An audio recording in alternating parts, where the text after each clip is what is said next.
On October 28, 2023, one of the most beloved actors in the world was found dead in his own home. It would take 2.5 years and 5 separate prison sentences before the full truth came out.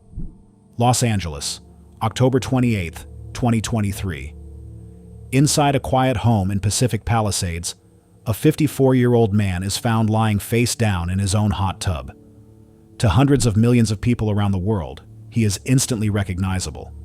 Matthew Perry, the actor who played Chandler Bing on Friends, one of the most watched television shows ever made, a show that ran for a decade and never really left the air afterward, syndicated and streamed by new generations who weren't even born when it first premiered. For an entire generation, his voice and his timing were simply part of growing up. For years, Perry had spoken openly in interviews and in his own memoir about his long struggle with addiction, struggles that had, at points, nearly killed him before, decades earlier than this. He wasn't hiding it. What almost no one outside his closest circle knew was that in his final months, that struggle had quietly drawn in a small network of people willing to profit from it. Perry had been receiving ketamine infusion therapy for depression, a legitimate, medically supervised treatment, increasingly common for patients who haven't responded to other options. Used properly, under a doctor's care, it's legal, and it can genuinely help. But at some point, Perry wanted more than his doctor was willing to give him. His live-in personal assistant, Kenneth Iwamasa, had known him since the early 1990s, more than 30 years. In 2022, Perry formally hired him, paying him $150,000 a year to live in the house and help manage his care, including, on paper, coordinating his medical treatment and making sure he took what he was legally prescribed.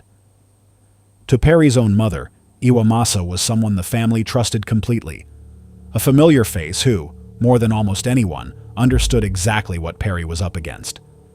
Instead, prosecutors would later say, Iwamasa became something else entirely, an enabler, and eventually a supplier of his own.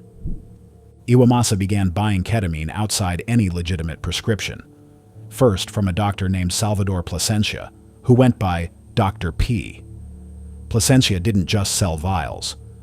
Over a matter of weeks, he supplied roughly 20 vials of ketamine and a handful of tablets directly to Iwamasa and Perry, along with the syringes to go with them, and personally taught Iwamasa how to give the injections himself. In messages later cited by prosecutors, Plasencia is said to have wondered privately just how much money Perry might be willing to pay. When that source wasn't enough, Iwamasa turned to a second one.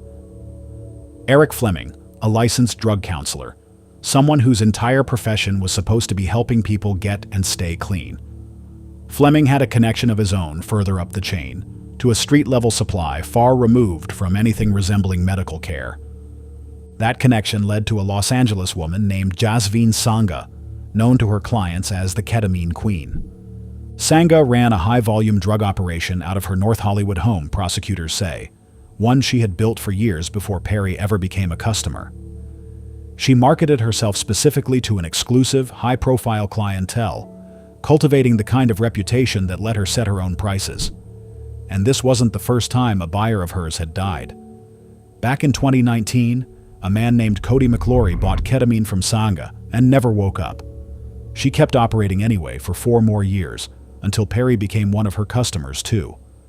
By September 2023, the network was fully in motion. A doctor, a counselor, a dealer, and a trusted assistant, all quietly feeding one man's addiction at once, each one only ever seeing their own small piece of it. None of them on their own looked like the whole picture. That was, in a sense, exactly how the arrangement kept working for as long as it did. On October 28th, Iwamasa injects Perry with ketamine at least 3 separate times over the course of the day. The same procedure Plasencia had shown him weeks earlier, performed now with no doctor in the room and no one else watching.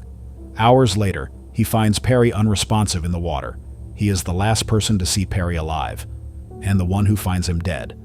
The Los Angeles County Medical Examiner rules it an accidental overdose, the acute effects of ketamine, with drowning, buprenorphine, and coronary artery disease listed as contributing factors. It is not, on its own, an unusual finding for a man who had spoken publicly about his addiction for years. What makes it different is what investigators find when they start pulling on the thread of exactly where that ketamine came from, and how many separate people had a hand in getting it to him. 5 months later, federal agents raid Sanga's North Hollywood home.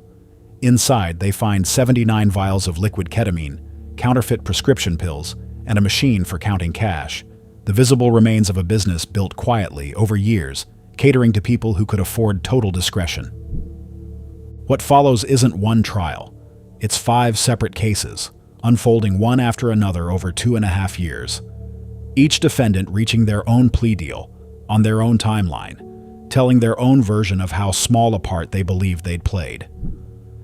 Iwamasa is the first to make a deal, pleading guilty in August 2024 and becoming the prosecution's key witness against the others. The one whose cooperation, more than anyone else's, is what lets investigators build the full chain backward, one supplier at a time. Fleming pleads guilty the same month. Dr. Chavez, who had once run his own ketamine clinic before supplying product further up the chain, follows that October, and in late 2025 receives the lightest sentence of the group, 8 months of home confinement and 3 years of supervised release. Dr. Plasencia pleads guilty in July 2025 to 4 counts of distributing ketamine. That December, he's sentenced to 2.5 years in prison. Fleming is sentenced not long after to 2 years.